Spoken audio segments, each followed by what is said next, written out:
Buenos días, buenas tardes, buenas noches, ¿qué tal? Bienvenidos a Libres Libros, otra vez estamos por acá y en esta ocasión queremos hablar de una novela pues controversial, ¿no? Por distintos temas, de la que últimamente se ha hablado mucho, que es Los Recuerdos del Porvenir de Elena Garro, y para tener una visión pues también más amplia tenemos una invitada muy especial, una muy querida amiga, antropóloga, cuentista, María José Bataller, que nos va a acompañar en esta reflexión el día de hoy y que yo creo que tenemos muchas cosas que platicar sobre este texto.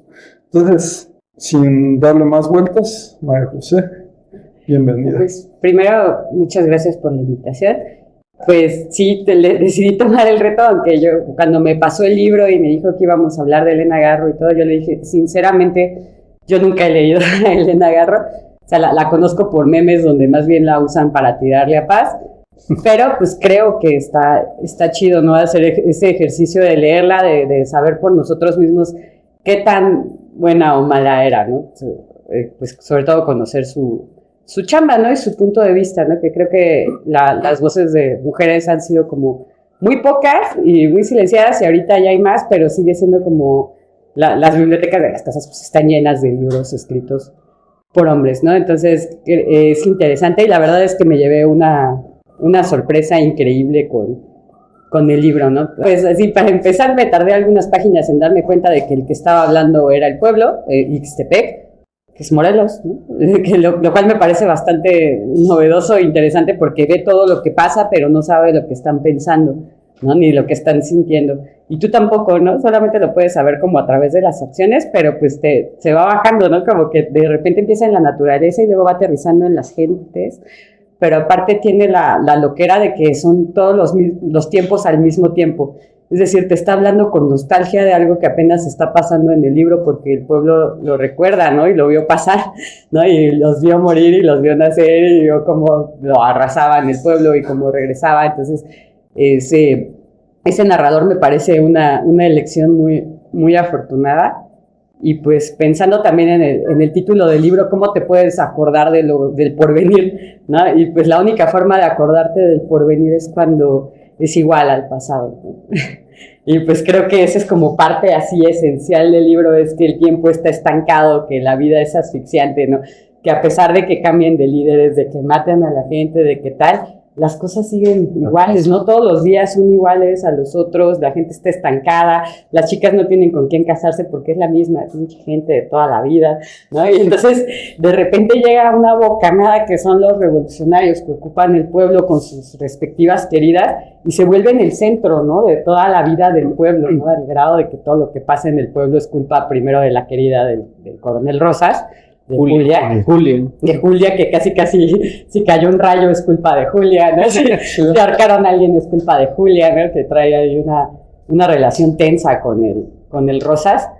Y pues la primera parte va mucho de eso, ¿no? De conocer las historias de vida. O sea, estamos como en un momento medio de paz, como que ya pasó lo más violento del conflicto revolucionario, pero el pueblo sigue ocupado, tenso, ¿no? Y a los únicos que siguen matando, pues es a los que les quieren quitar sus tierras, ¿no? Que pues en realidad son nadies, ¿no? Ni siquiera tienen nombre en el libro, ¿no? O sea, indios, exactamente, el único, ¿se acuerdan del hermano de la panadera, por ejemplo, ¿no? Pero porque es la panadera. Es la panadera. Pero aparecen colgados, pero pues, o sea, sí, y sí los consternan, pero ni nombre tienen, ¿no? Y los van matando, pues justo para mover las mojoneras, para tragar tierras, ¿no? Que es como esa parte, ¿no? Así de tensión y pues en eso se va, ¿no? La primera parte, conocer como la vida de las amantes, ¿no? De los personajes que después ya vamos a ver como ejecutando su tragedia y digamos que aunque no pasa gran cosa en la primera parte, pues sí está pasando, ¿no? Todo el tiempo. Y ya la segunda parte es ya cuando revienta, ¿no? Lo cristero. Pues yo creo que fue como un seguirse, ¿no? Del resentimiento que venía de la revolución y sobre todo un pedo muy de clase, ¿no? Como que la gente bien era muy católica, pero pues también todo el mundo, ¿no? Y te metes con lo más íntimo de las personas que es su fe y es como, güey, si me prohíbes esto me voy a ir al infierno y no me voy a dejar, ¿no? Claro. Creo que ya ahí es cuando, pues así los fifís se manchan sus manitas y deciden meterse a los putazos y se juntan, ¿no? Y que esta religión hace que se junten los ricos y los pobres en contra de algo que es más grande que esa diferencia de clase, ¿no? Que en este caso es como el estar atentando contra su fe, ¿no? Entonces, pues ya la segunda parte es mucho más cruda, mucho más violenta y todos aquellos milagros que esperas y que sí pasan en la primera, ya no pasan en la segunda, ¿no? Ya ves a los personajes irse así total y absolutamente rodando a toda velocidad a la verga y no hay manera de detenerlas y es sensacional, ¿no? En realidad está muy bien escrito, es apasionante, te vas así como hilo de medias. Yo me pasé, lo estuve leyendo por las noches y me daban las 5 de la mañana, así, ni modo, ¿no? Muchas gracias por estar acá. Y la verdad que linda presentación del libro, que es complejo, ¿no? En sus personajes, en su temática, ¿no? En su contexto, ¿no? Porque por ahí aparece un zapatista viejo, luego cristero, porque viene un conflicto, ¿no? El conflicto armado y luego el otro conflicto de la guerra cristera. Y yo pienso que es eso, ¿no? Los recuerdos del porvenir es la maldición del atraso, ¿no? La constancia del atraso como el pasado, el presente y el futuro, ¿no? Y en ese sentido Julia, con su joven amante, Hurtado, en esta parte como que empieza a moverse algo el tiempo, ¿no? Que dice, vamos a hacer una obra de teatro, y la gente se ilusiona, y habla de que lo mágico es lo que vale y la invención es importante, y de repente, otra vez, fracasa todo ese intento como renovador por la tragedia permanente, ¿no? Entonces, me parece que es un libro que se lee como otros libros que cuentan desde una nostalgia por lo que no fue un periodo tan importante como fue la Revolución Mexicana, la Guerra Cristera y lo que vino después, ¿no? O sea, y si entendemos un poco de la historia, hubo estados enteros en donde la Revolución no pasó, ¿no? Sí. O sea, donde la transformación llegó mucho tiempo después. Chiapas, ¿no? Chiapas, por ejemplo, ¿no? El mismo Yucatán, la revolución llegó de Sinaloa, ¿no? Y ahí metió orden tiempo después, entonces... Cuando ellos hacían una revolución bastante progresista, ¿no? Claro, ¿no? Sí, y va a iniciar otro proceso. Entonces me parece que logra captar esta tragedia de un pequeño pueblo de este México del siglo XX, ¿no? Y creo que está conectada en ese clima con Agustín Yáñez, que en verdad sus novelas son deprimentes, son tristes, pero geniales, ¿no? Tal vez más crudas y con menos magia que Elena Garro, con Fuentes y con Rulfo, ¿no? O sea, ahí hay como una constelación de autores con este clima nostálgico, triste, y obviamente pues será fruto de una conciencia de la realidad que le estaba tocando, ¿no? También habrá que decirlo que escribe con mucha poesía, Sí. ¿no? O sea, es fina, Elena Garro yo subrayaba partes, ¿no? Que se me hacían especialmente bellas, en tanto poética, en tanto imaginación, y empieza a mostrar como características de esa sociedad, ¿no? Yo también subrayé en esta lectura que hice las cosas malas que decían de los indios. Sí. Taimados, flojos, no se puede confiar en ellos, ¿no? De estos personajes que además, o sea, los personajes de la novela dicen eso sobre los indios, porque en realidad los indios no son personajes en la novela, ¿no? Son como un contexto ahí de abuso y de rencor y de... Sí, pues el que más participación tiene sería, yo creo, el criado de los monjes. Ajá. Félix, Félix, ¿no? Félix, que va lo manda, ¿no? Ajá. Pero se habla constantemente de que les roban la tierra, de que no hay que confiar en ellos, pinches indios, ¿no? Y es ese prejuicio que yo creo que que construyó la identidad política del conservadurismo, creo que hasta la fecha. O sea, la gente pobre es mala, es huevona, tan. Es una pena porque se supone que la revolución se hizo para hacerle justicia a ellos, ¿no? Entonces es muy crítico también a la revolución el ver cómo la gente sigue pensando cosas horribles de los indios y cómo sus vidas no importan y lo que les pase no le importa a nadie, ¿no? Sí. Y me parece que Recuerdos del Porvenir es un buen tema, porque si empezamos la guerra cristera como una guerra del siglo XIX, o sea, como si terminara de resolverse una batalla que fue la Reforma en el siglo XIX, ¿no? Entonces estamos hablando de que en el siglo XX se cuela el siglo XIX en una demanda pues antimoderna, ¿no? O sea, es estar en contra de la Constitución mexicana y de poner en orden al poder clerical, ¿no? Entonces eso, y eso es talentoso de Elena Garro. O sea, esa lectura no es tan fácil, y entonces muestra una comprensión de un fenómeno que además era la guerra cristera como un conflicto escondido, ¿no? Un conflicto poco estudiado. Es muy incómodo hablar, ¿no?, de la guerra cristera, por eso yo creo que ese es el tema de por qué esta novela no trascendió, sobre todo porque habla de algo que sigue siendo incómodo al día de hoy, porque nadie se puede pavonear, nadie puede presumir esa guerra cristera, ¿no? Los sacerdotes sacaron la casta, o sea, sacaron el cobre. Pero el ejército lo reprimió de forma brutal también, o sea, nadie puede sentirse orgulloso de lo que pasó. No hubo gloria en matar sacerdotes, campesinos.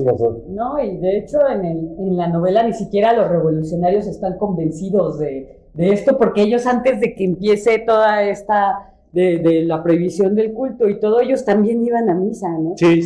Sus queridas se enojan con ellos cuando empiezan a matar a los sacerdotes y cuando empiezan a prohibir cosas, ¿no? O sea, las gemelas mandan a la goma Cruz cuando Cruz detiene al sacerdote y ya nunca nada es igual, ¿no? Y las otras dos también, ¿no? Una traía esta Luisa, que es la que deja al marido y demás, traía su medalla, ¿no? Y de que la tenía desde que hizo su primera comunión, ¿no? Y todavía el güey llega y le pide que le limpie las botas porque se mancharon con sangre del cura, ¿no? El cura. Entonces, pero ni ellos están convencidos, ellos van igual de tristes a fusilarlos, ellos están igual de molestos con todo esto, pero es más allá de ellos, ¿no? Sí, finalmente están recibiendo órdenes, ¿no? Sí, y es parte de... O es la modernidad, ¿no? Es una guerra que nadie quería pelear, pero que acabaron peleando, y pues yo creo que por eso también no hablamos de ella, ¿no? Lo que decía, nadie salió bien parado, todos es una vergüenza. Sí. Porque pues es una guerra civil y muy violenta, ¿no? Pero ya y sin sentido, porque nada, pues a alguien se le ocurrió una lucha de poder que acabó en un pedo de matar a un montón de gente que no tendría que haber muerto, ¿no? Como los Moncada del libro, ¿no? Que todo el pueblo los quería y demás, por defender al cura, al que todos querían también, pues. Y quién sabe, ¿no? sin tan gloriosa, ¿eh? O sea, ahí yo sí, o sea, entiendo muy bien que el régimen revolucionario, a partir de Manuel Ávila Camacho, hace la paz, ¿no? Y el propio Cárdenas intenta amnistiar, intenta pacificar el país, pero renuncia en ese pasado que era una herencia de Calles, ¿no? Pero la reacción los hace santos.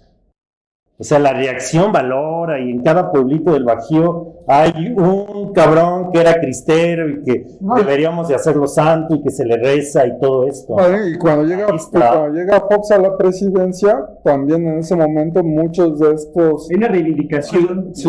O la misma idea de que Calles prohibió la religión católica, que es una mentira total. Es una falsedad.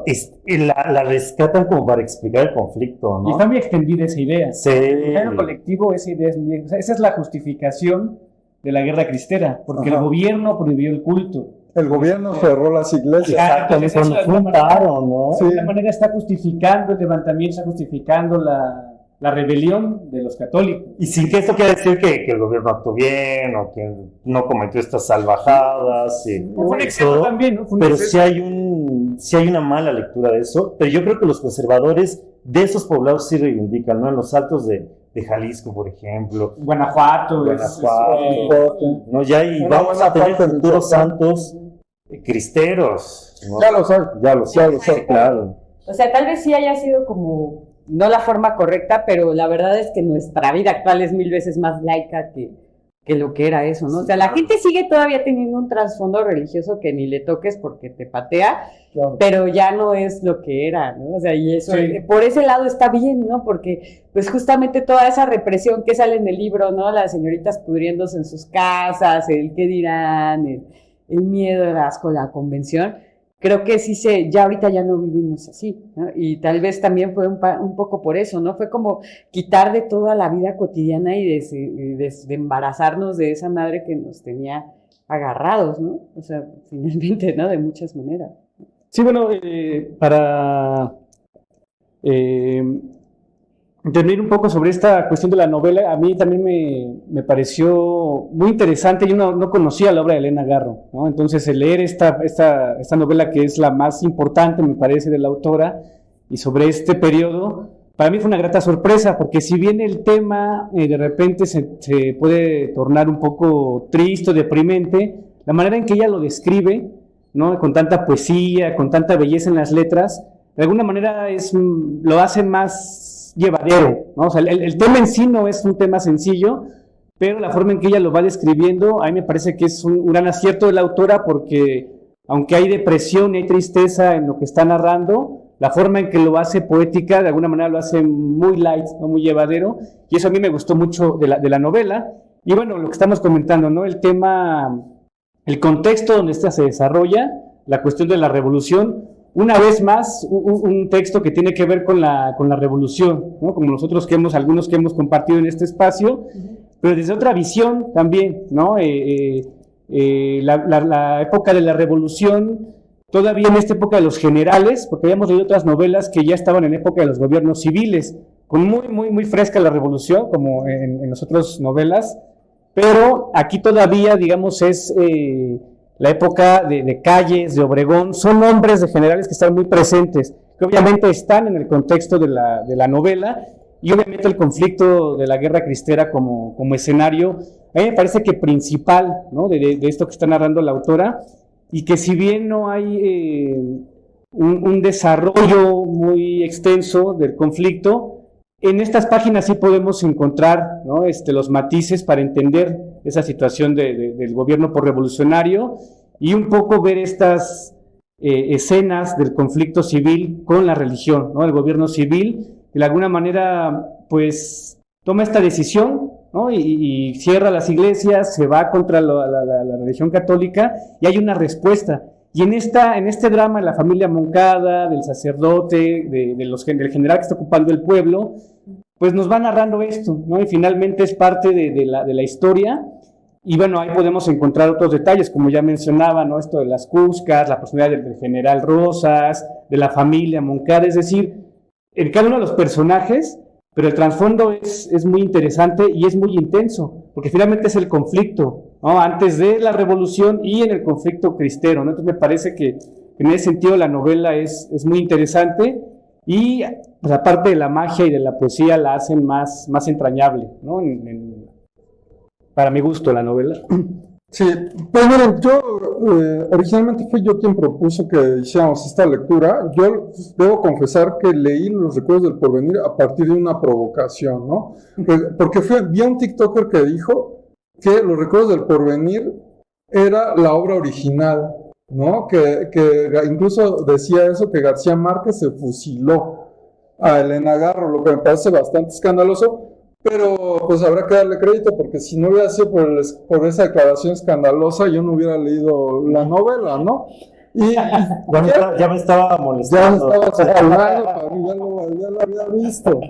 Pero digo, no sé, o sea, pero me parece que la novela sí está a la altura de 100 años de soledad. O sea, creo que hay una propuesta bastante interesante. Además, digo, no conozco la historia de Colombia a ese nivel, como para decir, pero creo que además aquí tiene esta ventaja de estar muy bien sustentada en un episodio histórico de México, que es bastante real, ¿no? Y bastante efectivo. Pero además hay una cosa que a mí me llama mucho la atención, ya pasando al análisis. Esto que mencionaban hace ratito, me parece que son las clases medias hablando de la historia de México. Pueblerinas. Sí, pueblerinas, ¿no? Pero es que esa ha sido la historia de México, por lo menos hasta ese momento, yo creo que puede ser que hasta el día de hoy, son esas clases medias ilustradas las que han contado la historia de México. O sea, en el siglo XIX, ¿quién pensaba en México? Pero ¿serán ilustradas? No tan ilustradas, pero por ejemplo, pensemos en el siglo XIX, por ejemplo, pensemos en la Guerra de Reforma, en la Intervención Francesa. ¿Quiénes fueron los que lucharon? Sí, claro. Digo, ¿quiénes la lucharon? Pues claro que allá hubo un montón de indios, ¿no? Pero muchos podían quedar fuera del...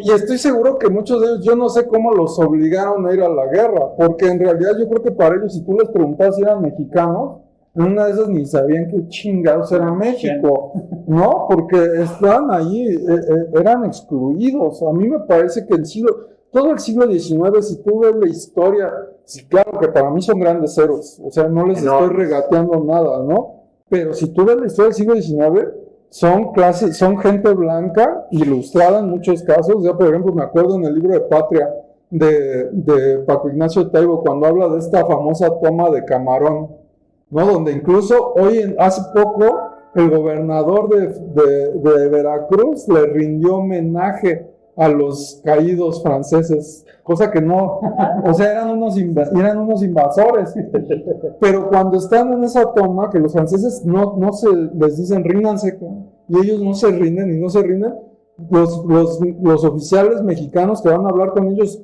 todos hablan perfecto francés, ¿no? Entonces, para mí este pueblo, lo que estás viendo es esa, no les voy a decir pequeña burguesía, porque no creo que encajen en tal cual en pequeña burguesía, pero son como estas clases medias que se quedaron afuera de la revolución, pero a final de cuentas que son los que tienen una vida, los que tienen una vida y van a seguir teniendo una vida. Por eso este personaje incómodo como Madero para ellos es incómodo. No sé. Por ejemplo, mi abuela decía que realmente las que movían al mundo y cambiaban las cosas y todo eran las medias, ¿no? Los pobres están muy, muy ocupados en sobrevivir y los ricos están muy, muy ocupados en disfrutar su riqueza, ¿no? Están muy cómodos, ¿no? Los medias están incómodos, los medias son los incómodos, son los que estudian, son los que mueven, son los que constantemente son los que hacen las revoluciones desde un punto de vista intelectual, ¿no? Aunque la carnita la pongan los pobres, ¿no? Pero eso sí tiene sentido, ¿no? O sea, una persona completamente oprimida, completamente jodida, no tiene tiempo, ¿no? Ni tiene los recursos intelectuales y demás para pensar en una cosa así, ¿no? Y los ricos están demasiado cómodos como para ponerse a pensar en eso también, ¿no? No lo necesitan, para ellos las cosas están perfectas como están. Sí, claro. O sea, más bien los medios aspiran a ser los ricos y entonces piensan cómo mover eso, ¿no?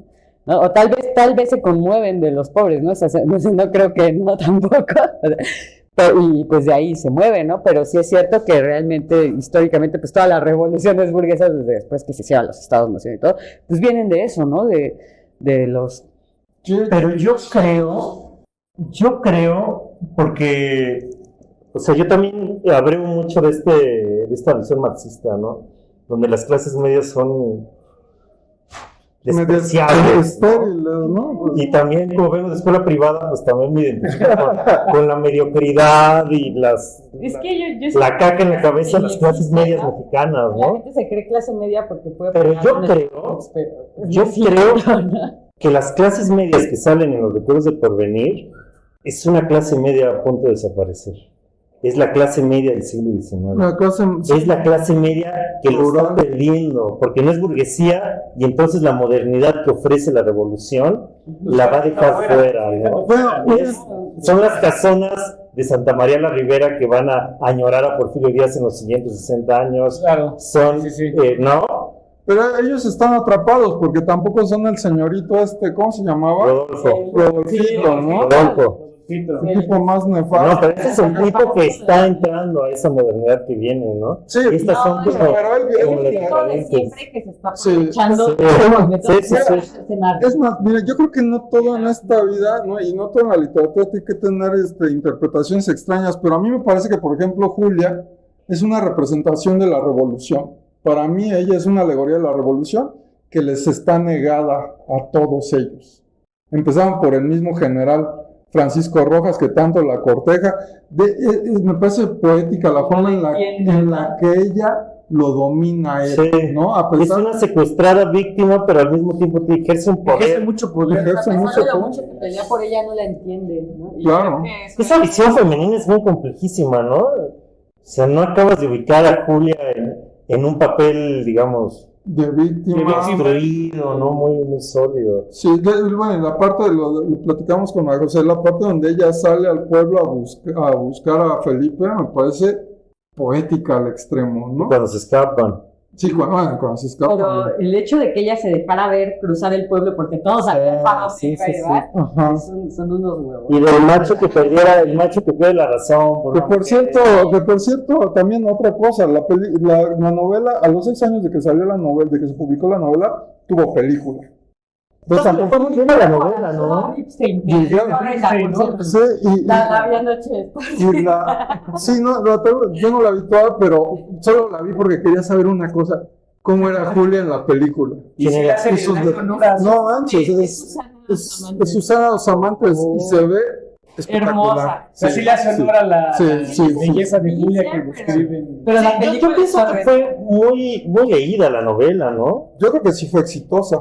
hay que acotar, ¿no? Porque, por ejemplo, en la película borran todo lo cristero, ¿no? O sea, al que agarran es un actor itinerante, no hay curas, ¿no? ¿Sabes? No pasa, o sea, en la película no pasa lo cristero, y eso habla de que esa mentalidad religiosa, aún en los 70s, o sea, ya varios años después de la época histórica en la que está situada la novela, todavía Ripstein no tuvo los huevos de decir que eran cristeros, ¿sabes? O sea, Le quita una esencia, ¿no? La esencia a la novela, la película, porque realmente yo decía hace rato, el conflicto cristero es lo que le da esa magia a todo lo que va pasando ahí. Es cuando encuentra sentido que el pueblo se haya estancado, ¿no? Pero sin el fondo de la guerra cristera me parece que no tiene, entonces, ya mucha razón de ser, ¿no? Yo digo que no tendría que ver porque es la tragedia centenaria, o sea... La peli es tan divertida como ver sacar pintura, ¿no? La neta, o sea, está muy cortado, las imágenes están, o sea, como que las escenas están muy dispersas, todo el mundo está callado, todo el mundo está tenso todo el tiempo, y no se entiende, ¿no? O sea, que Arturo es un... Sí, ¿no? Y los actores son buenos, ¿no? Mostrazo drama personal también, siempre. Pero la película... Tiene mucho drama. Sí. Pero no todo existe sale la mal. película, no existe, y eso es como... Sí.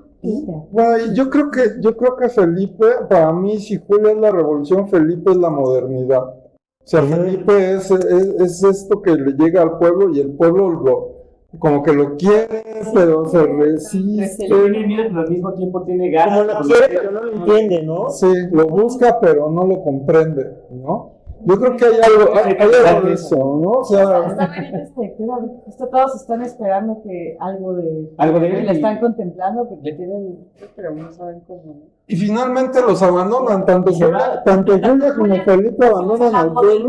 La revolución se va en de paseo y el pueblo sigue igual de chingado que pasivo. Lento. Los hermanos que se van regresan a morir. Sí, entonces, bueno, y no hemos hablado de uno de los personajes centrales de la novela, Juan Cariño, que además es el loco, y dice, y de los locos que ha habido en el pueblo es el más simpático que nosotros, pero qué pinche loco va a estar Juan Cariño, a mí me parece que es el único que en realidad tiene algo de cordura. Se vuelve entrañable me parece que Juan Cariño es como el intelectual, ¿no?